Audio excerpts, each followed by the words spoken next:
안녕하십니까 시청자 여러분, 박정호의 핫스팟. 네, 오늘은 제가 민주당 김한정 의원님을 만나러 달려왔습니다. 얼마 전에 민주당 대미 특사단의 일원으로 미국에 다녀오셨는데요. 시차정이 되셨는지 그거부터 확인해 보도록 하겠습니다. 안녕하십니까 의원님? 네, 오랜만입니다. 네, 반갑습니다. 반갑습니다. 어떻게 지내셨어요? 제가 방금 전에 대미 예, 특사로 예. 미국 다녀왔다고 했는데 예. 시차 적응 되셨나요? 아, 그럼요. 예. 비행기에서 충분히 잘 잤습니다. 이번에 성과도 있었습니다. 예, 그러세요? 예. 저희 오랜만에 오마이 TV 출연이시잖아요. 아, 그렇습니다. 시청자분들께 인사 말씀부터 좀 해주세요. 이 예, 카메라 이거 예. 보시면 됩니다. 예, 저도 열심 시청자입니다. 오마이 TV 네. 우리 가족 여러분 감사합니다. 반갑습니다. 네, 반갑습니다. 이번에 그 미국 다녀오셔가지고요. 네. 아까 성과가 있다고 말씀해 주셨는데요. 예. 대미 특사 그 일정부터 저희가 좀 살펴보도록 할게요. 예, 저희들이 예. 9월 30일 일요일 날 도착해 가지고요. 도착하자마자 간담회를 가지고 월요일, 화요일 이틀 동안 사실 일을 했어요. 그다음 날은 돌아와야 되니까 이틀 네네. 동안 빡빡했네요. 예, 7개, 8개 하루 일정 소화를 했고요. 아이고. 미국 국무부, 네. 또 미국 백악관의 NSC, 그다음에 미국 상원의 그 주요 인사들, 그리고 워싱턴에 있는 여론 주도층들, 특히 띵크탱크의 네. 그 한반도 전문가들 네. 두루 연쇄 면담을 했습니다. 네. 특히 스티븐 비건 대북 정책 특별 담당관과 네. 만났는데요. 그분은 그 다음 날 바로 폼페이오 국무장관하고 지금 일본 평양 서울 투어를 했지 않습니까? 그렇죠. 바로 떠나기 직전인데도 1시간 이상 시간을 내서 우리 의견을 경청하고 또 네. 미국 입장들 전달해주는 아주 좋은 시간을 가졌습니다. 예, 어쨌든 지금 중요한 시기에 당의 대미 특사단의 일원으로 다녀오셨는데 어떤 성과가 좀 있었습니까? 우선요, 지금 정상회담 시즌이지 않습니까? 그렇습니다. 남북 간의 정상회담, 북미 네. 간의 정상회담, 또 앞으로 2차 북미 회담이 있잖아요. 근데 탑다운 방식이다 되다 보니까 네. 정상 간의 이런 합의나 진척이 확산되고 또 충분히 각각 워싱턴은 워싱턴대로 우리는 우리대로 공감대를 형성해 나가는 그런 작업들이 조금 떨어져 있는 이원화되는 느낌이 있어요. 예. 앞으로 이 정상 간의 합의가 실질적으로 비핵화 그다음에 평화체 재구축 또 궁극적으로 북미 수교까지 가려면은 상당히 의회의 영역, 의회의 협조가 필요합니다. 예. 지금 워싱턴의 분위기는 사실 저희들도 알고는 갔지만 일부 반응은 트럼프 대통령이 너무 독주한다. 또 북한에 대해서 너무 진정성에 대한 확인 없이 또 끌려갈 수 있다. 끌려가는 거 아니냐, 시간 벌기 하는데 말려드는 거 아니냐라는 네. 회의론, 불신감 이런 게 있었어요. 실제로 예. 많은 부분에 우리 입장을 충분히 전달하고 또 불식소도 시켰고요. 특히 미국 상원 의원들은 이구동성으로 기성전 주한미군이었습니다. 왜 북한이 종전선언을 이야기하느냐? 그 이유는 결국 미군 철수를 요구하려고 그런 거 아니냐? 잘못된 정보고 또 너무 섣부른 너무 앞선 우려라고 저는 생각을 합니다. 또 우리 입장도 그렇고요. 그래서 그런 부분에서도 주한미군 철수는 종전선언하고 별개다.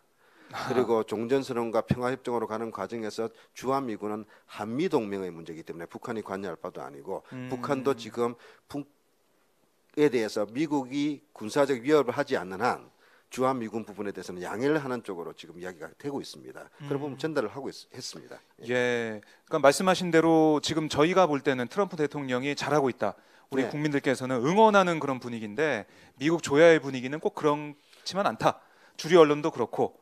그렇습니다. 트럼프 대통령 우리 사회도 둘러싼- 마찬가지 아니에요? 다 국민들의 지지가 높지만 또 네. 의구심을 갖거나 또 이런 흐름에 그러게요. 불안해하거나 또 과거적 관행 속에서 그동안 해왔던 냉전적, 대로. 그 시각 속에서 색안경을 보고 네.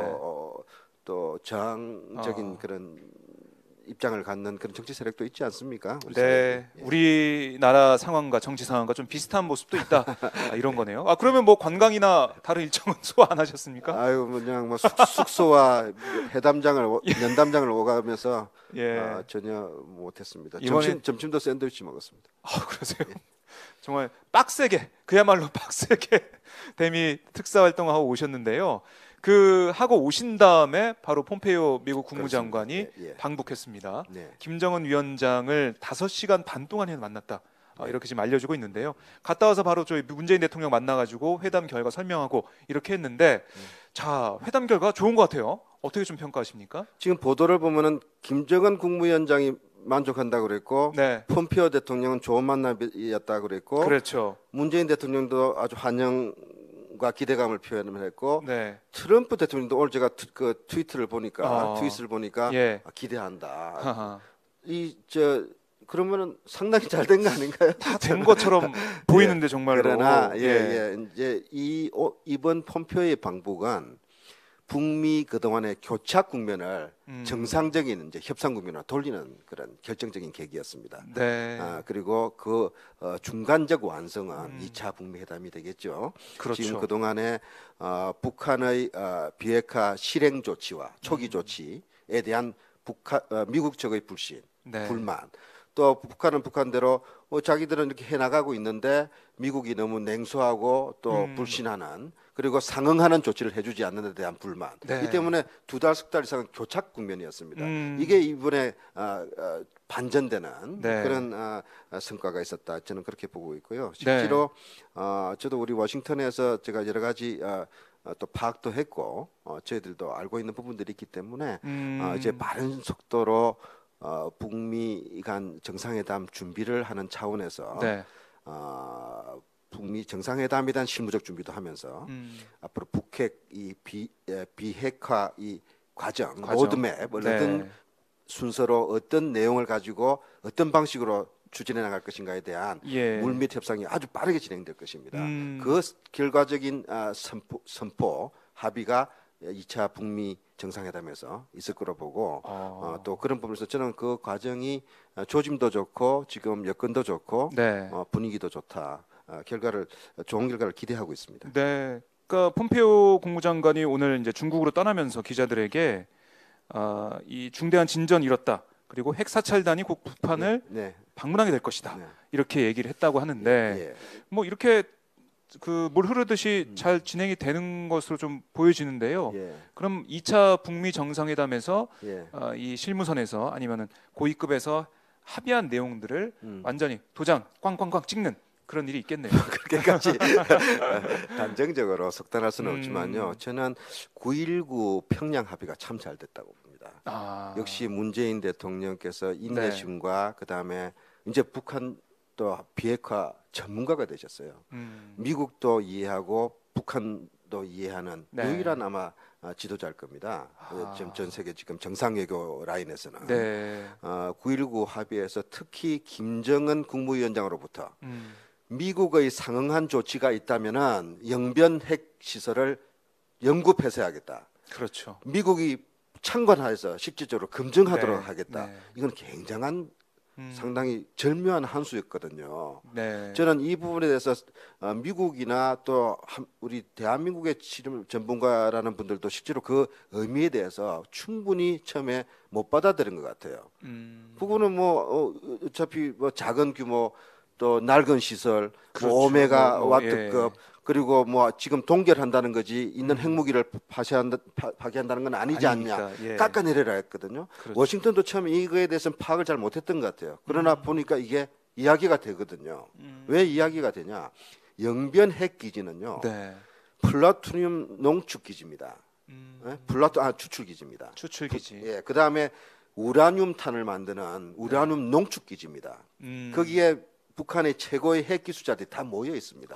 그래요. 그렇기 때문에 규모는 작지만 북핵의 사실상 거의 핵심적인 시설이거든요. 이거를 미국이 보는 앞에서 못 믿겠다면 와서 보라. 완전히 없애겠다 하는 약속을 했단 말이에요. 단 북한은 북한대로 우리는 우리대로 비핵화 이런 실천들을 해나가는 과정들을 투명하게 보여줄 테니까 미국도 종전선언. 그리고 또 평화협정. 북한이 요구하고 있는 제재. 보복적이고 징벌적인 제재가 아니라 비핵화를 위해서 할 수 있는 제재 완화. 또 남북 간의 교류 협력에 대해서 미국이 자꾸 제동을 거는 듯한 그런 문제에 대해서는 북한도 할 말이 있단 말이에요. 그렇죠. 이런 부분에 대한 이른바 그래서 요즘 뭐 스몰 딜, 빅 딜 그러는데 그러니까 그런 막교환. 이 막교환은 실질적으로 협상의 핵심입니다. 그렇지 않아요? 그런 부분으로 진행이 되고 있다는 것은 정말 다행스럽고 그 방향과 물꼬를 지난 9.19 평양회담에서 문재인 대통령께서 열었다. 그래서 그런 의미가 이번에 있네요. 예. 트럼프 대통령도 문재인 대통령한테 고맙다고 그랬고 그렇죠. 유엔에서 그랬지 않습니까? 네. 이번에 폼페이오 대통령 평양에서 바로 국무장관 오자마자 이 모든 이 과정이 맞아요. 바로 문재인 대통령의 리더십 때문에 그랬다고 네. 또 이야기를 했단 말이에요. 아, 예, 노벨 평화상은 문재인 대통령이 이번에 받았어야 되는 거 아닌가 생각도 예. 드는데요. 되지 않았지만 예, 예. 어쨌든 문재인 대통령이 그동안 트럼프 대통령이 얘기했듯이 뭐 수석 협상가 역할을 쭉 해왔고요. 예. 사실 지난번에 제가 그 평양 정상회담 전에 정세영 전 통일부 장관 만났더니 네. 정세현 전 장관이 문재인 대통령 만난 다음에 와서 아니 DJ 못지않더라 이렇게 얘기하시더라고요. 예. 김대중 전 대통령 못지않는 예, 그런 걸 다 가지고 있다. 예, 저는 김대중 대통령을 오래 모셨고 그러니까요. 또 2000년 역사적인 첫 번의 평양 방문을 수행해서 네. 다 목격한 사람이지만요. 지금 이 북이 이미 핵을 가진 이 위험한 천만한 상황에서 이 위기를 도리어 평화의 계기로 반전시킨 그 리더십은 저는 문재인 대통령 굉장히 놀랐고 역사적인 평가를 받을 거라고 생각합니다. 아, 계속해서 역사의 길이 남을 네. 그런 중재자 역할, 네. 또 평양 선언, 예. 판문점 선언 이런 게 되겠군요. 예, 그리고 김대중 대통령이 지금 계셨더라도 정말 잘한다고 박수를 치고 응원하셨을 겁니다. 아, 정말 좋아하셨을 노무현 텐데. 대통령도 마찬가지고요. 예. 바로 그 맥락에서 그 두 분의 지도자들이 하려다가 여건이 안 되고 우리가 힘이 붙여서 못했던 일을 지금 문재인 대통령께서 멋지게 진행해 나가고 있는 거거든요. 네. 그런 면에서 그건 바로 또 오늘날의 지금 이 흐름은 평화의 대반전은 역시 6.15 정상의 합의 그리고 네, 14 14. 정상 합의라는 밑거름이 있기 때문에도 가능하다. 우리의 그렇습니다. 실패의 속의 경험 속에서 좌절의 경험 속에서 네. 우리의 힘의 한계를 절감한 그런 고민 속에서 네. 새로운 이런 역사적 전기가 나오는 거 아닌가. 예. 연속성이 있는 겁니다. 그러니까 그 중간에 사실 그 정권이 보수 정권이 되면서 이명박 박근혜 정권에서 예. 남북 관계가 파탄이 좀 났었는데 네. 다시 이제 복원이 됐어요. 네네. 앞으로 이 복원된 게 계속 앞으로 나가려면은 비핵화 협상 이 문제가 잘 풀려야 될 텐데 네. 의원님은 2차 북미 정상회담 언제 열릴 거라고 좀 예상하십니까? 중간 선거 전일까요, 후일까요? 중간 선거 전일 수도 있습니다. 그거는 지금 실무 협상의 봐야 진행 된다. 속도에 달려 있는데요. 네. 워싱턴 분위기는 11월 6일 날 이제 우리로 치면 총선거가 있습니다. 주지사를 그렇죠. 뽑고 국회의원을 뽑습니다. 하원이요. 하원의원들을 네. 뽑는데 이 큰 선거거든요. 너무 백악관 입장에서도 너무 선거를 앞두고 속보이는 이런 모습을 취하려 하기는 좀 어려울 거고 네. 또 이 정상회담을 하면 해외가 될 경우는 트럼프 대통령이 해외로 나와야 되는데 지금 선거 유세 당기고 있지 않습니까? 지원 유세를. 그렇죠. 그런 워싱턴의 사정도 있을 거다. 그러나 그런 국내적 정치 스케줄, 선거를 전후한 이런 문제보다는 이거는 더 중요한 문제이기 때문에 꼭 선거 전이냐 후냐 이 문제보다는 네. 전체적으로 지금 빅딜이 가능한 내용적 협상의 타결 수준에 달려 있지 않냐. 그게 완결되면은 바로 만날 수 있는. 그렇겠네요. 또 그러니까 근데 실질적으로 또 하나 문제는요. 네네. 정상회담은 준비할 기간이 필요합니다. 숙소, 의전, 의제, 그다음에 모든 경호 안전. 네, 싱가포르 회담에서 예, 봤죠, 이거는 우리가요. 오늘 예. 합의한다고 내일 하고 일주일 뒤에 할 수 있는 문제는 아니거든요. 그런 물리적인 조금 어려움도 조정 어려움이 있지 않겠냐. 그래서 이달 안으로 저는 가능하기는 쉽지는 않을 것 같다. 쉽지는 않겠다. 예, 그러니까 예. 중간 선거 이유가 될 가능성이 높은데 예. 그래도 온 국민이 그리고 온 세계인이 봤을 때, 오 이거 대단하다. 정말 큰 합의다. 네. 큰 성과다. 이런 게 나온다면 중간 선거 전에도 가능하다. 네, 저는 그렇게 네. 봅니다. 네. 알겠습니다. 저희가 한번 지켜보도록 하고요. 트럼프 대통령과 김정은 위원장이 지금 각각 어떤 좀 계산을 하고 있을까요? 어떤 생각을 좀 하고 있을까요? 제가 9월 30일 날 네. 특사단이 워싱턴에 도착을 했는데 워싱턴 공항에서 휴대전화를 탁 켜보니까 네. CNN 보도가 나와요. We fell in love with 김정은. with from beautiful letters. 아름다운 편지를 보고 우리가 사랑에 빠졌다고 이게 네. 헤드라인으로 나오는데 저는 트럼프 다들 대통령의. 근데 미국 워싱턴은 좀 어리둥절한 분위기죠. 또 트럼프 대통령 특유의 제스처로 보는데 그 그냥 단순한 허풍의 제스처가 아니라 네. 트럼프 대통령도 계속 뭐 북미 간에 지금 이 보고를 받고 계시고 정말 둘이 사랑하는 거 아닐까요? 조짐이 있는데 사랑하자는 소리죠. 네. 예, 그런 또 좋은 분위기를 유도하면서 이 비핵화를 그래도 끌고 가겠다는 의지의 표명일 수도 있습니다. 그러니까 트럼프 대통령 옛날에는 과격하고 좀 너무 도전적이고 일방적이고 네. 그랬지 않습니까? 그렇죠. 그런데 이런 표현으로 바뀌는 것 자체는 트럼프 대통령도 그런 냉소주의나 회의주의를 완전히 벗어나서 이번에는 이게 가능하다, 또 가능하게 해야 되겠다. 이 자세 변화가 네. 상당히 중요했다고 봅니다. 그래서 우리가 이 정상 외교라는 것이 그래서 이런 매력이 있습니다. 관료들끼리 네. 또 이 정부 당국자들끼리 실무 협상을 하다 보면은 사소한 거 가지고 틀어지고 탭을 차고 나가고 윗사람 눈치를 봐야 되고 또 잘못 이거 타결해놓고 합의해놓고 돌아가면 너 왜 양보했냐, 왜 네, 손해볼질했냐. 그래서 굉장히 소극적이고 방어적일 수밖에 예전에 없습니다. 그랬잖아요. 육자회담 때요. 뿐만 아니라요. 특히 북미 관계, 이 한반도 남북 관계 우리 한번 보십시다. 평화의 진척을 원치 않는 세력이 있습니다. 안 믿어지죠. 차라리 과거가 좋은 세력들이 있습니다. 뭐 있겠죠.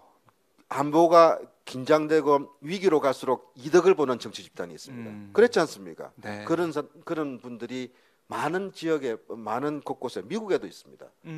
지금 한반도 평화 무드가 급속히 진전되면은 당장 무기 파는 군수 산업들 예. 속으로는 맞득지 않을 겁니다. 그렇죠. 네? 어떻게 될지 모르니까. 또 극단적인 냉전적 보수 세력들 평화가 되면 자기들은 정치적으로 망한다고 생각하는 사람들이 있어요. 네. 그러니까 오죽하면 세상에 평창 올림픽을 평화 올림픽으로 만들기 위해서 북한이 방문단을 오겠다는데 네. 그거를 도라산 앞에 가서 길을 막고 오면은 뭐 처형해야 된다고 이런 어처구니 없는 행동을 기억나네요. 하는 정치인들이 있었지 않습니까? 우리가 똑똑히 목격하지 않았습니까? 그렇습니다. 정말 저는 정말 참담했어요. 이걸 보면서 이건 도대체 이건 정치가 아니다.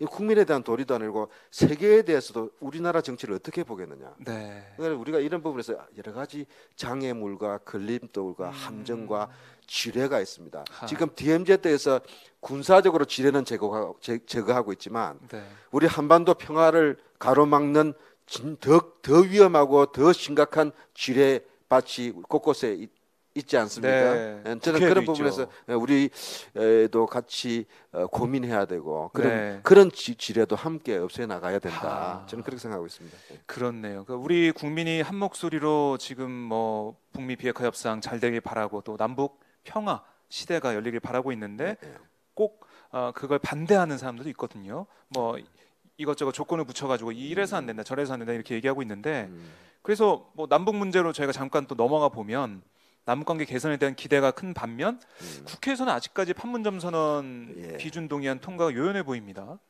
뭐 물론 뭐 표대결로 할 수 있겠지만 그게 아니라 합의해서 단결된 모습 보이는 게 중요한데 그게 좀 잘 안 될 것 같아요. 어떻게 예상하십니까? 네, 좀 안타까운 현실인데요. 제가 7월 평양을 갔었습니다. 네. 평양 방문은 아마 현직 국회의원으로서는 최근 뭐 몇 년 안에 처음이었을 겁니다. 평양에서 남쪽 문제 북미 회담을 관여하는 고위직들을 연쇄 면담을 했습니다. 네. 저는 몇 가지 주문을 했어요. 북이 대외적으로 많이 개선이 됐지만 판문점 회담, 싱가포르 회담 이후에 그렇지만 대외적으로 언사가 너무 거칠어서 손해 보는 일이 있으니까 좀 그런 부분을 국제 여론이 북한의 진정성을 이해할 수 있도록 정말 했으면 좋겠다. 네. 그런 사실상 북이 듣기에는 좀 듣기 싫은 조언도 했고요. 두 번째로 남쪽은 북쪽하고 달리 다양한 목소리가 존재하는 사회다. 보수 세력, 야당 정치인들도 많이 초청을 해서 하자. 국회 회담하자. 그때 이제 가기 전에 문희상 의장님하고 협의를 해서 그 뜻을 전달을 했거든요. 그러니까 북쪽 그 관계자들이 다 정색을 하면서 그 좋은 이야기입니다. 대대적으로 찬성합니다. 근데 남쪽의 야당들은 왜 야당은 판문점 정상 합의도 비준도 동의도 안 하고 뭐 사사건건 물고 내려집니까? 뭐 그렇게 이야기를 했어요. 그리고 그뿐만 아니라 뭐 남쪽은 남쪽대로 지금도 조금 그런 면이 남아 있는데요. 남쪽은 남쪽대로 판문점에서 우리끼리 남북끼리 북남끼리 교류 협력 사업 하자고 다 선언해 놓고 뭐가 진행되는 게 있습니까? 미국 눈치나 보고 뭐 이렇게 하는 거예요. 야, 생생한 목소리네요. 야, 이 서로 아직 이해가 좀 부족하다. 그런데 그 이야기를 들으면서 제가 느낀 게 있습니다. 네. 북은 북대로 북에 대해서 일방적인 그런 매도 이런 부분에 대해서 부담을 갖고 있죠. 우리 한 또래 그랬습니다.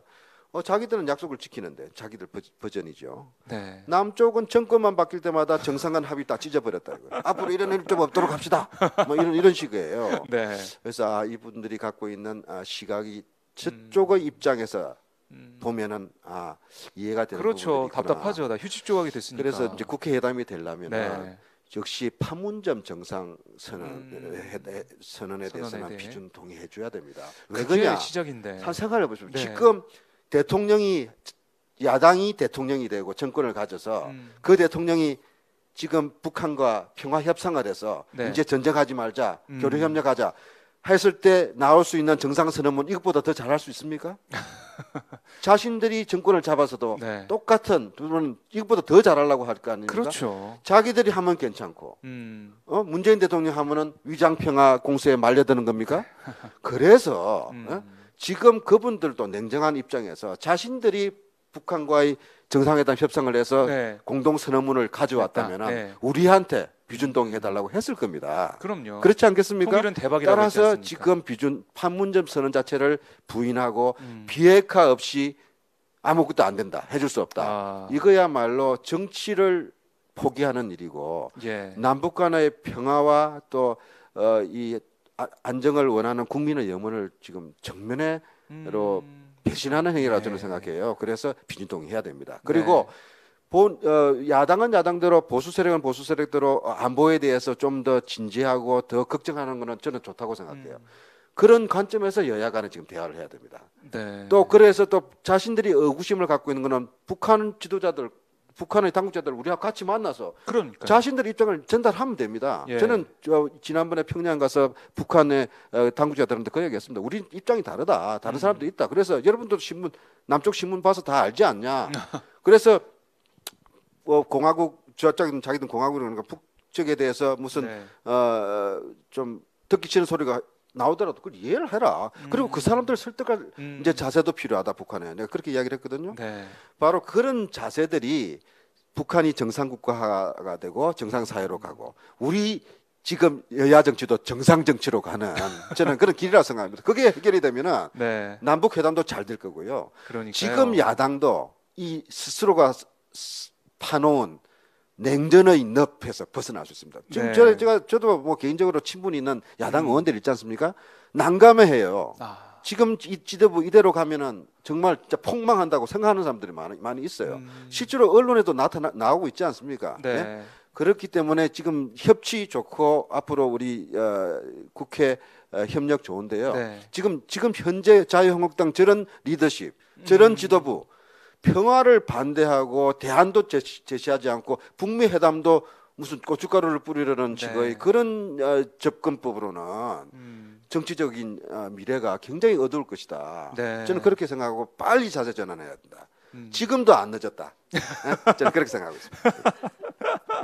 아니 저희가 유튜브와 페이스북을 통해서 생중계를 하고 있는데요. 저희 열혈 시청자이신 뉴스러너님께서 김한정 의원 시원시원 좋다. 회사에서 몰래 보고 있는데 잠이 확 깨네. 뭐 이런 말씀도 주시고. 지금 예. 졸릴 좀 시간이다, 그죠? 그렇죠. 네, 3시가 넘었으니까. 졸지 마세요.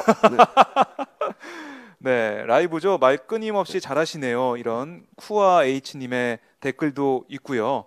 그러니까 의원님께서 설명을 쭉 해주시니까 왜 이렇게 되는지, 어떻게 가야 되는지 이걸 좀 저희가 잘 알 수가 있는데 어쨌든 한국당 걱정까지 좀 해주셨어요. 한국당이 잘 살아남을 수 있는 그런 길을 설명해 주셨는데 좀 봐야겠습니다. 전원책 변호사가 와가지고 또 어떻게 할지 좀 봐야 될 텐데. 한국당 안에서도 조금 뭐라 그럴까 저런 수구 심한 좀 이야기를 꼴통적인 그런 자세에 대해서 이대로는 안 된다라는 움직임이 있습니다. 그런 성찰도 있고 또 그런 분들이 앞으로 야당도 바로 세워서 여야가 서로 견제하고 협력하는 그런 정상 정치로 가야 된다. 저는 그렇게 생각하고 있고 기대하고 있습니다. 그러니까 지난번 평양 남북 정상회담 때 자유한국당 대표가 갔으면 어땠을까? 뭐 김성태 원내대표 예, 가가지고 예, 예. 물어보면 되잖아요. 확인하면 김정은 위원장한테. 근데 그때 갔으면 그분은 냉면 드신다고 정신이 없어서 아마 뭐 대화도 안 했을 것 같아요. 맞아요. 냉면 얘기를 많이 하시더라고요. 발언 중에 보면.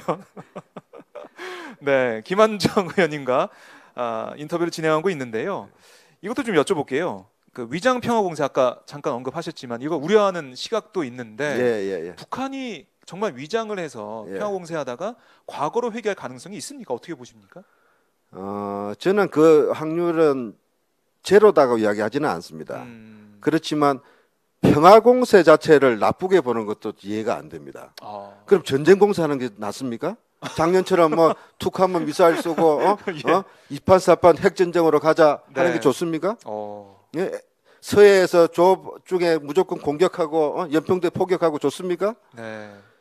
위장이든 아니든 평화 공세는 우리가 환영해야 됩니다.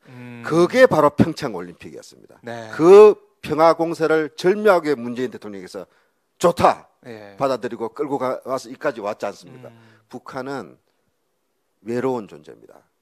북한은 약소국입니다. 네. 인구 2,500만, 세계 최강의 미국에 지금 둘러싸여 있고 네. 일본에 적대하고 있고 음. 또 우리 대한민국하고 경제력 격차, 국방의 격차, 네. 어디 의존할 수 없는 존재입니다. 생존의 위기에 몰려 있습니다. 그러나 그 북한이 생존의 위기에 몰려 있다고 해서 바로 망하지 않습니다. 북한이 내일 망한다, 1년 뒤에 망한다, 20년, 30년부터 나왔습니다. 그렇죠. 김일성 1994년 죽고 난 뒤부터 끊임없이 그 이야기가 나왔는데 지금까지 네. 북한은 건재합니다. 제가 7월 달에 평양에 갔더니 제재 압박하에서도 우리는 이렇게 버티고 우리끼리 잘 살고 있습니다. 그분들은 그 이야기를 하고 싶어요. 그러나 예. 고통스럽죠. 그럼요. 그래서 뭐라고 그러냐. 제재 없으면 우리는 더 빨리 발전할 수 있습니다. 하하. 미국은 우리 도움이 필요 없습니다. 미국이 방해만 안 했으면 좋겠습니다. 네. 그 사람들은 그런 민족적 자존심을 갖고 있고 나름대로 궁핍과 결핍 속에서도 생존의 원리들을 만들어 왔거든요. 네. 그렇기 때문에 우리가 이게 평화를 만들고 남북 교류 협력의 기틀만 만들면은요. 북한은 중국보다 5배 이상, 네. 베트남보다 10배 이상의 빠른 속도로 저는 성장한다고 보고 있습니다. 예. 실제로 제 이야기 아니라 전문가들의 이야기입니다. 북한의 1년에 10,000명 이상의 IT 인력들이 배출되고 있습니다. 여러분 그거 아셨습니까? 평양 킨책 공과대학 그다음에 여러 가지 그래요. 과학 기술자들을 네. 생산하고 있습니다. 배출하고 있습니다. 영어를 중학교 고등학교에서 제1외국어로 가르치고 있습니다. 예. 중국말이 아니더라고요. 제가 평양 교원대학을 가봤는데 제1외국어가 제가 중국어죠? 아닙니다. 영어. 의외네요. 그리고 지금 500만 대에서 지금 600만 대로 늘었더라고요. 600만 대의 휴대전화가 보급되어 있습니다. 평양 시민에서 원피스를 입은 젊은 여성들이 핸드폰을 들고 통화하면서 길거리를 활보하는 것은 하나도 놀라운 광경이 아닙니다. 네. 그렇기 때문에 그러나 인터넷은 개방이 안 됐습니다. 네. 평양에서 오마이 뉴스를 보고 오마이 텔레비전을 핸드폰으로 볼 수 있는 세상을 만들어야 되지 않겠습니까? 우리도 마찬가지입니다. 네. 우리가 사회가 뭐가 무서워서 평양 중앙 텔레비전 우리 국민들이 이렇게 바보입니까? 그거 지금 막아놓고 있지 않습니까? 문재인 정부에서도 아직 이러고 있어요. 저는 이 문제에 대해서는 물론 네. 국민적 공감대가 세야 되겠지만 우리가 한번 생각해봐야 됩니다. 서독이 동독과의 통합 과정에서 서독은 20년 만에 1969년 네. 빌리 브란트 총리가 소위 독일판 햇볕 정책, 동방 정책, 개방 정책을 하면서 20년 후에 통일됐습니다. 네. 20년 동안 서독 정부가 한 건 뭐냐? 서신 교환할 때마다 이산가족 상봉할 때마다 동독이 서독으로 여행 올 때마다 돈을 줬습니다. 현금 보상했습니다.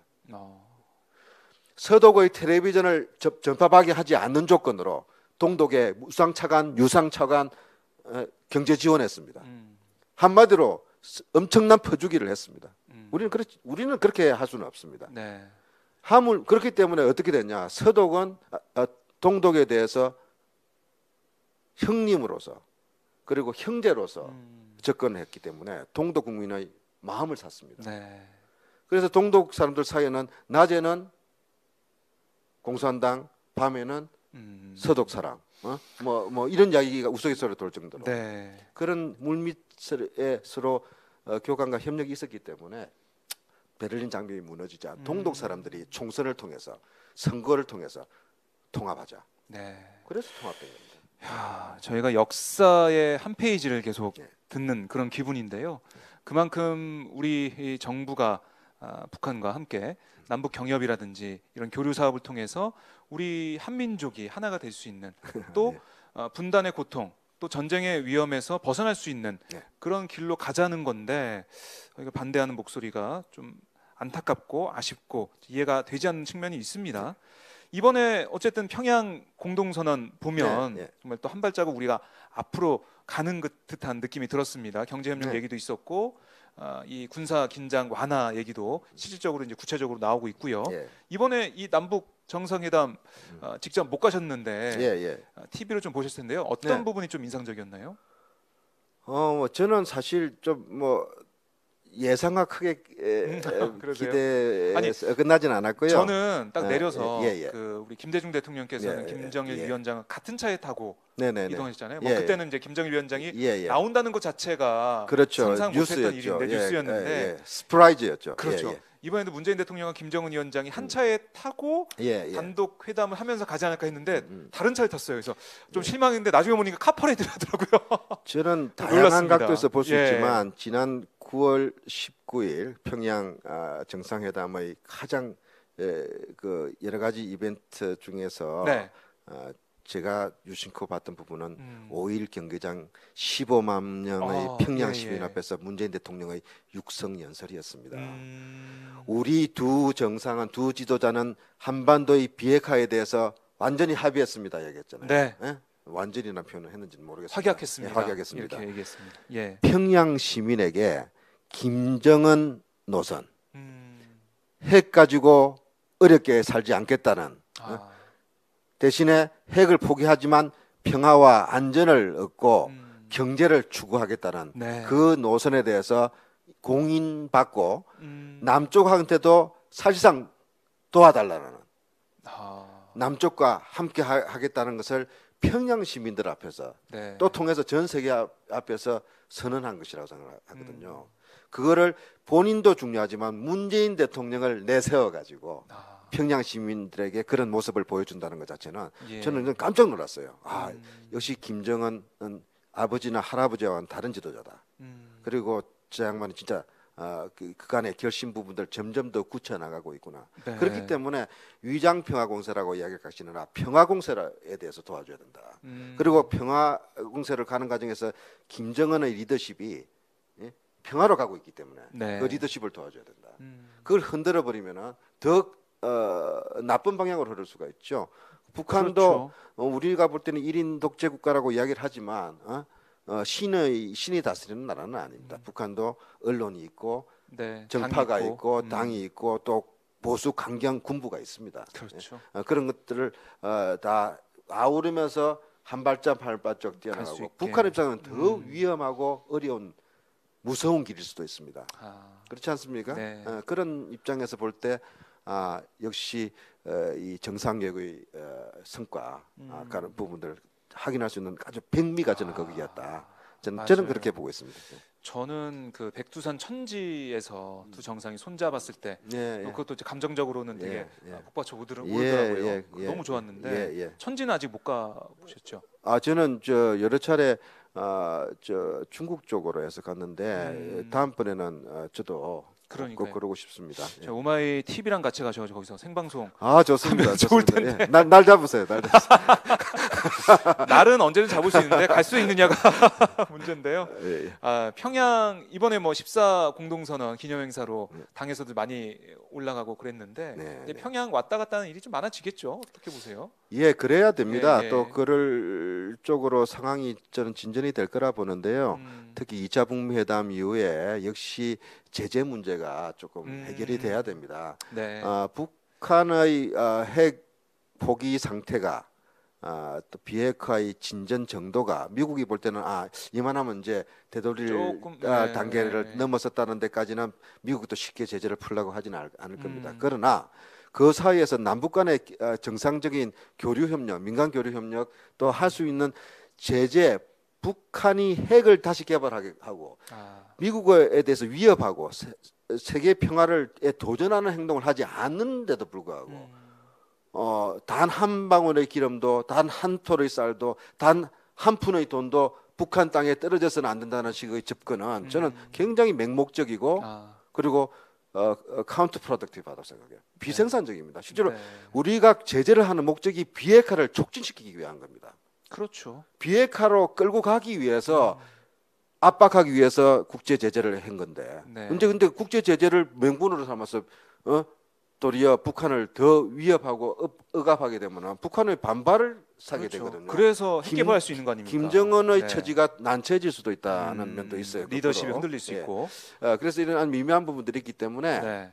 제재 문제는 우선 뭐 유엔 결의이기 때문에 그 유엔 결의에 대해서 또 북한도 충분히 대응하면서 네. 유엔 회원국들을 설득할 수 있는 자기 노력도 해야 됩니다. 또 그게 앞으로 진행될 거고 네. 두 번째로는 우리는 우리대로 지금 인도주의적 지원 문제나 그 다음에 남북 간의 철도 도로 연결을 위해서 탐사하고 기본적인 작업을 수행하는 것은 네. 그 비용이나 장비가 핵 개발로 들어가지가 않는단 말이에요. 그래서 비핵화의 문제와 관련해서 북한에 대한 제재 정신, 제재 취지하고 직접적으로 충돌하지 않기 때문에 그런 부분에 대해서는 우리가 스스로 풀어나가고 미국을 설득해야 됩니다. 네. 저도 이번에 가서 그 이야기를 했습니다. 인도주의적 지원 문제 성의 보여야 된다. 그 다음에 지금 제재 정신에 위배되지 않는 남북 간의 교류 협력 부분에서는 미국도 양해해 줘야 된다. 네. 그래서 사사건건 미국 도장 받으라. 이거는 한미 관계에서도 문제가 생긴다. 우리 대한민국 국민들한테 우리 결국 환영받을 미국의 정책은 아닐 것 같다. 그러니까 유심히 듣고 있어요. 예. 그래서 그런 중요한 부분들이 역할 앞으로 하셨네요. 저는 2차 북미 회담에서 네. 상당한 부분에서 진전이 있을 거라고 확신을 하고 있습니다. 그러니까 2차 북미 정상회담이 열리게 되면 대북 제재 문제가 다 해결은 안 됩니다. 그러나 상당 부분에서 상당 부분. 우리가 그러니까 남북 교류 협력을 첫발은 뗄수 진정해 있다. 나가면서 북은 북대로 위장 평화가 아니라 진정한 평화 공세를 앞으로도 지속할 수 있는 여건들을 우리가 만들어 나가야 될 거 아닙니까? 네. 우리도 또 오가고 하는 속에서 오갈수록 누가 더 입지가 좋아집니까? 우리 대한민국 아닙니까? 그렇죠. 그런 그렇죠. 부분에서 네. 제재 문제가 걸림돌로 자리하지 않도록 또 북한을 도리어 코너로 몰지 않도록 네. 하는 부분에서는 상당히 탄력적이고 유연한 접근을 해야 된다. 그러니까 지금 보면은 개성공단 재개 문제, 또 네네. 금강산 관광 재개 문제 네, 예. 이런 것들은 조금만 더 협의를 하고 협력을 예, 하면 예. 풀 수 있는 문제가 아닐까 생각이 들어요. 네, 그렇습니다. 그런 부분에서 역시 핵심은 네. 미국의 태도입니다. 그래서 2차 북미 회담이 그래서 예. 중요한 겁니다. 금강산 관광이나 개성공단은 우리 남국과 북의 민족 내부 거래잖아요. 그렇죠. 경제에 사실은. 사실상 미국이 이래라 저래라 할 네. 이유는 없습니다. 예. 그런데 이제 명분이 북해에 대한 달러가 돈, 예. 핵 개발로 전용되고 그러니까요. 있다. 이거였단 말이에요.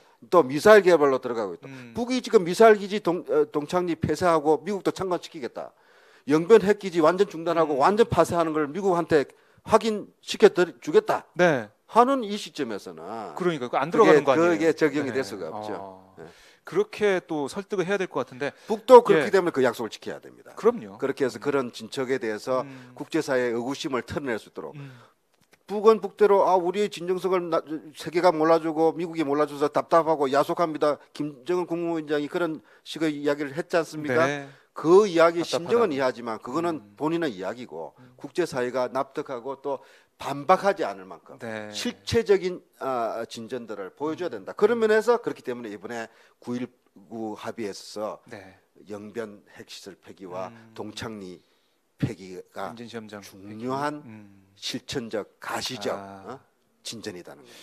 예, 의원님 미국에 또 한번 가셔야 될 것 같아요. 이 계속 가셔서 설득을 해주셔야지 이런 상황들을. 예, 예. 그런데요. 그런데요, 정기국회 이제 이번 10월 달은 우리 국정감사 이제 내일 본격적으로 모레부터 시작하는데 하잖아요. 출국하려면요 원내대표 도장을 받아야 됩니다. 그 무단 출국하면은요 잘립니다. 예. 좀 말씀 좀 해주세요. 예. 홍영표 원내대표님한테 제가 좀 말씀 좀 드려야겠네요. 예. 그러나 이제 지금 뭐 여러 가지 예. 흐름이 나쁘지가 않습니다. 긍정적인 방향으로 가고 있기 때문에 좀 더 지켜보면서 네. 적어도 우리가 이대로 두면 안 되겠다. 뭔가 방향이 잘못 흘러간다든지 미국 내 여론이 아주 그렇습니다. 가짜 뉴스처럼 흘러갔을 때는 예. 우리가 대응을 한다고 생각하고 특히 의회 설득도 중요하다. 이거는 백악관에만 맡겨줄 수 있는 문제가 아닙니다. 미국은 외교, 특히 안보 네. 문제에 대해서는 의회. 미국 상원 의원들의 그렇죠. 힘이 셉니다. 또 하원에서 이번에 어떻게 될지 모르겠지만 백악관 견제하려는 흐름들이 굉장히 강해지고 있거든요. 트럼프 대통령에 대한 좀 불만들이 많아요. 네.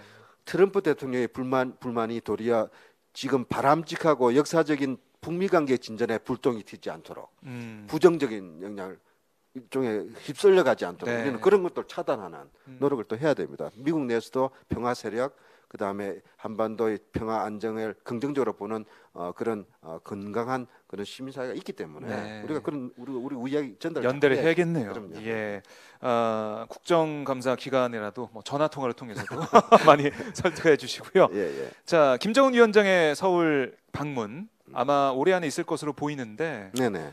올해 가능하겠죠? 뭐 그것도 2차 봐야 북미회담의 되나요? 예. 결과물하고 직접적인 저는 연동이 된다고 생각합니다. 아, 그래요? 예, 예. 아니 문재인 대통령께서는 아마 별 뭐 문제가 없으면은 네. 올해 안에 가능하다고 했는데 그게 좋죠. 예, 할 수 있으면 좋죠. 어떤 예. 일정을 좀 소화했으면 좋겠다 이런 바람이나 이런 게 좀 있으신가요, 김정은 위원장이? 그렇죠. 우리가 잠실 운동장에 10만 명을 모아놓는 것은 좀 짝퉁이니까 저는 도리어 김정은 국무위원장한테 우리가 뭘 보여줘야 될 것인가. 또 김정은 국무위원장을 통해서 북한 동포들한테 어떤 메시지를 줄 것인가 이런 관점으로 생각해야 된다고 그걸 또 생각해요. 준비를 해야겠네요. 결국 평화 속에서 공동 협력이 번역. 가져다 줄 엄청난 미래. 남과 북이 공생하고 네. 공존하고 공동 번영하는 이 꿈 같은 미래. 그러나 그 단순한 꿈이 아닌 현실로 바짝 다가와 있는 미래에 대한 확신을 심어줘야 된다. 네. 그래서 저는 우리 뭐 테크노 밸리도 가야 된다고 생각하고요. 그리고 또 우리 젊은 대학생들하고도 김정은 국무위원장이 대화해야 된다고 생각합니다. 대학교를 대박이겠네요. 예. 만약에 캠퍼스에 앉아서 못하겠습니다. 대화하고. 그래서 우리 대학생들의 진솔한 이야기도 듣고 네. 자기도 이야기하고 예? 저는 이런 것들이 필요하지 않냐. 그다음에 수소차라든지 아니면 전기 자동차라든지 특히 북한의 에너지 문제가 있습니다. 우리가 앞서 있는 기술 네. 또 우리의 지금 우리도 탈핵 노력을 하고 있지 않습니까? 그렇죠. 이런 현장을 또 보여주고 북한의 에너지 문제에 대한 나름대로 새로운 고민의 단초를 제공하고 네. 또 협력의 방향을 제시하는 이런 부분들도 상당히 중요할 거라고 생각하고요. 그런 우리의 성의, 네. 우리의 진심, 북의 진정성만 이야기할 것이 아니라 네. 그것도 역으로 역지사지해야 됩니다. 북한 동포 또 북한의 지도층, 북한의 엘리트들한테 네. 전달될 수 있는 그런 것도 우리가 생각을 해야 됩니다. 예. 어쨌든 이걸 아까 뭐 진정성 말씀하셨지만은 예, 예. 우리 측에서도 준비를 잘해서 네, 네. 김정은 하나 위원장이 오게 빠졌습니다. 되면 KTX도 타야 됩니다. 그래서 이 KTX가 평양으로 가고 또 우리 물류철도가 동해선을 네. 타서 10회로를 갈 수 있도록 그것이 얼마나 북한한테도 기회의 그리고 엄청난 발전의 발판이 된다는 것을 본인이 직접 체험할 수 있도록 하는 것도 중요합니다. 얼마나 빠른지 KTX 기술도 한번 볼 수 있으면 좋겠다 이런 말씀이신데 자 어쨌든 우리 남북 관계가 점점 좋아질 거다라는 희망은 계속 커지고 있습니다. 이번 폼페이오 국무장관의 방북 이후에 2차 북미 정상회담도 예정이 돼 있으니까요. 그건 좀 지켜보도록 하고요. 국내 문제 잠깐 보면 뭐 지금 심재철 한국당 의원실 압수수색 가지고 자유한국당에서는 계속해서 야당 탄압이다 이런 얘기를 계속 하고 있더라고요. 야당 탄압이다. 왜 그래요? 현재 국회의원의 심재철 의원실을 의원이 청와대를 탄압하고 있는데 무슨 야당? 그런가요? 그렇게 되는 건가요? 밤에 일하면서 네. 치킨 시켜 먹은 것까지 시비를 걸고 평창 올림픽에 경비 근무하는 그런 경찰관들 목욕시킨다고 목욕. 데리고 갔다고 그걸 시비를 거는 이런 아주 어떻게 보면 졸려라고 정말 창피해 죽겠어요. 예? 본인들은 턱갈비 펑펑 쓰고 하면서 양심이 있어야죠. 그리고 국정을 감시하는 것은 좋습니다. 그러나 수단과 절차 정당해야 됩니다. 합법적이어야 됩니다. 무슨 사실상은 결과적으로 제가 볼 때는 해킹이에요. 결과적으로 해킹이다. 그래 놓고 그러면 거기에서 뭐 의도하지 않은 자료가 백스페이스 키 눌러서 어쩌다 자료가 나왔다고. 취득됐다 칩시다. 네. 아니면 반납해야 되는 겁니다. 안 그러면 그거는 결과적으로 저 작물 취득이죠. 그건 안 되죠. 그러니까 말이 심재철 됩니까? 의원의 그런 수단이 예. 그 맞다고 쳐도 예, 예. 결과적으로는 해킹일 수밖에 없다. 결과적으로 그렇지 않습니까? 그리고 난 몰랐다. 그럼 돌려줘야지. 왜 안 돌려줍니까? 그 안에 네. 국가 기밀이 있습니다. 청와대 전화번호 다 나와 있고요. 그다음에 예산 기본적으로 공개해줘야 되는 항목들에서 네. 안보 관련 항목들이 있지 않습니까? 그렇죠. 그게 만일 제3의 세력 또는 우리 대한민국을 위해하려는 세력의 손에 들어간다면 어떻게 되겠습니까? 네. 이건 굉장히 무책임하게 짝이 없는 일입니다. 그걸 야단 탄압이라고요. 뭔 탄압을 받고 있습니까? 그분이 감옥을 갔습니까? 지금 무슨 조사를 받고 있습니까? 네. 그 그래서 의원실을 말- 압수수색했다고 어떻게 국회의원 그러니까 그건 의원실 압수수색할 안 수가 돌려주니까 있냐. 그랬죠. 안 돌려주니까. 그리고 그거 압수수색도 법원의 영장을 통해서 적법하게 발행된 겁니다. 그분들은 치해법건지 됩니까? 대한민국 국민 아닙니까?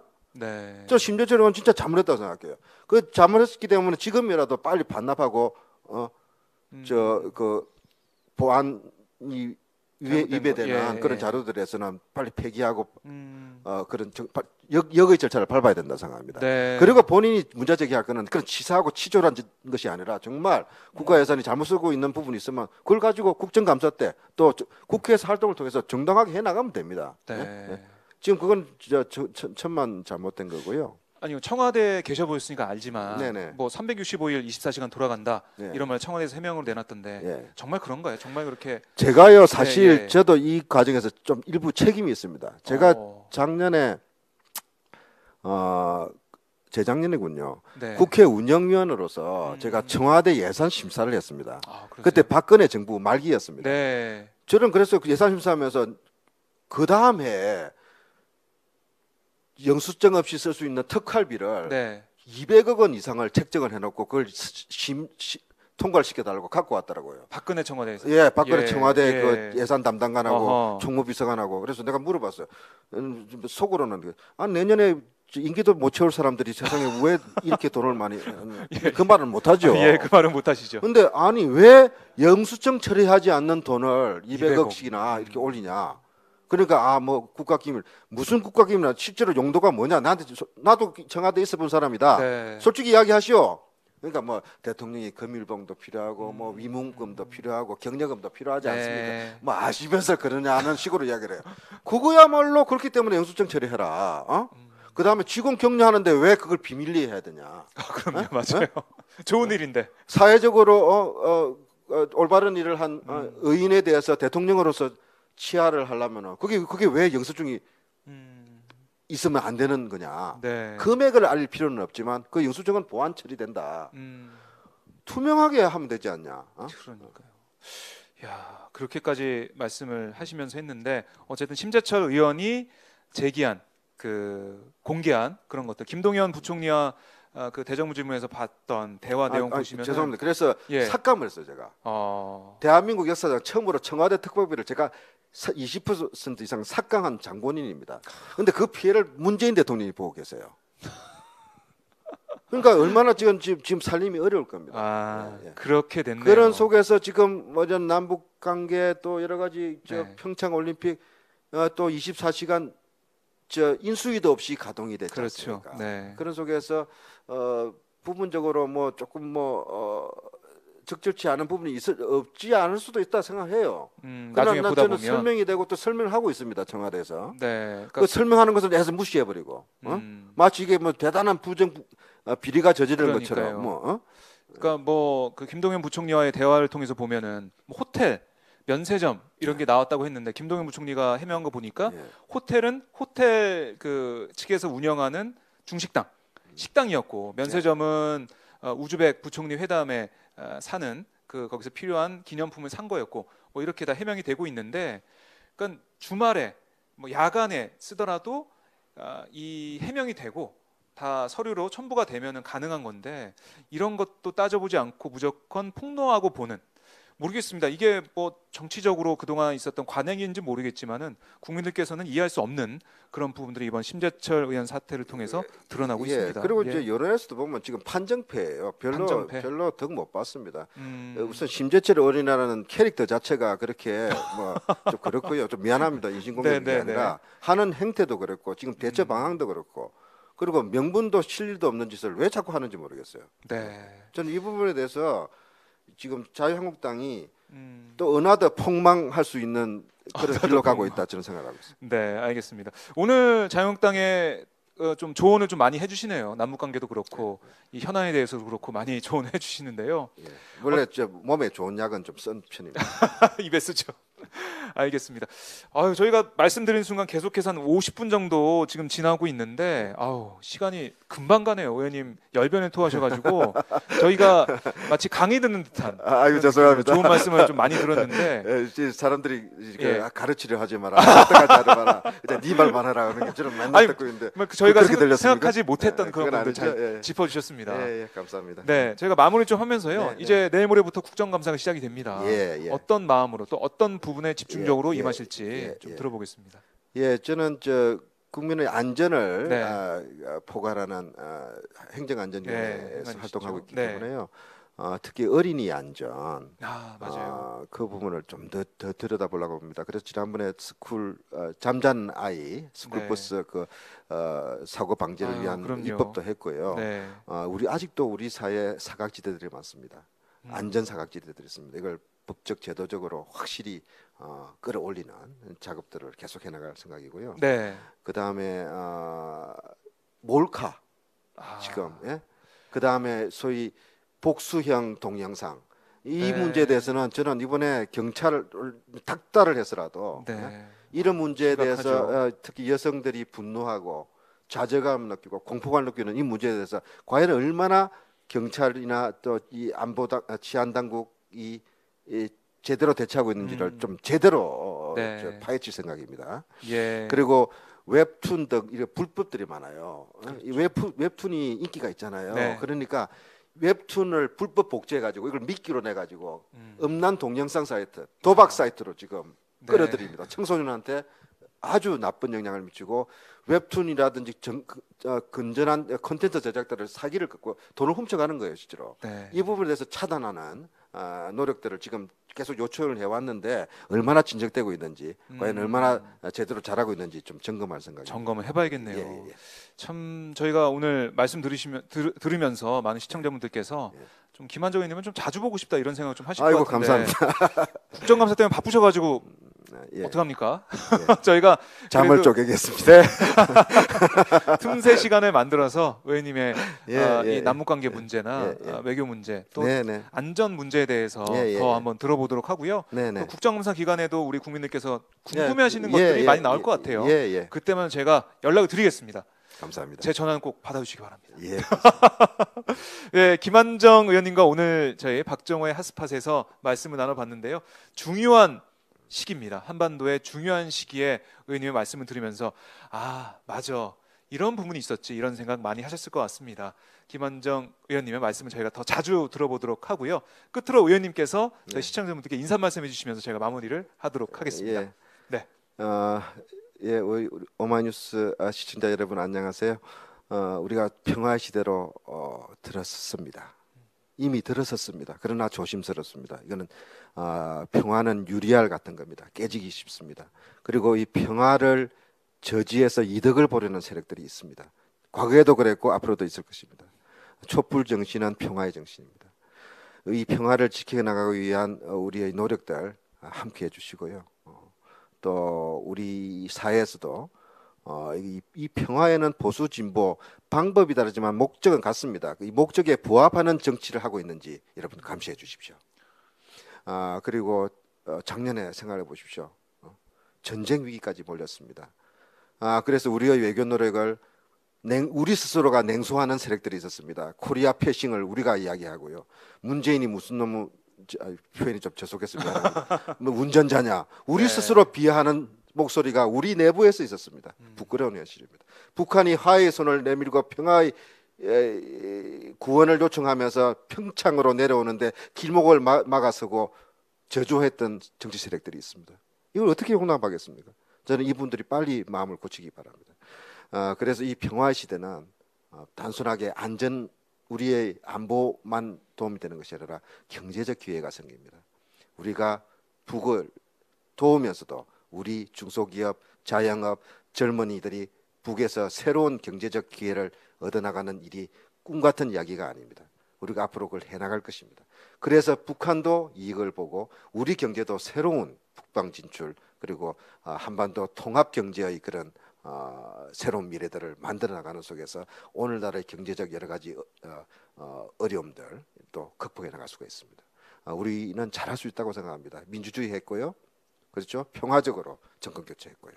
촛불 시민의 힘으로 세계를 깜짝 놀라게 했지 않습니까? 또 실제로 조금 더 돌아보면은 오늘날의 이런 평화 협상, 정상회담 이런 분위기도 그냥 하늘에서 떨어진 것이 아니라 우리의 염원과 노력 때문에 가능했던 것입니다. 김대중 대통령이 그렇게 했고 노무현 대통령이 그렇게 했습니다. 이걸 이제 문재인 대통령에 이어서 해나가는 것은 대통령 개인의 업적의 문제가 아닙니다. 우리 민족의 운명이고 우리 대한민국의 미래가 걸린 일입니다. 같이 힘내시고요. 조언해 주시고 응원해 주시고 또 잘못하는 거는 잘못하는 대로 여러분들께서 많은 의견 주시기 바랍니다. 열심히 해나가겠습니다. 감사합니다. 네, 의원님 오늘 말씀 잘 들었습니다. 다음에 또 뵙겠습니다. 네. 고맙습니다. 고맙습니다. 네.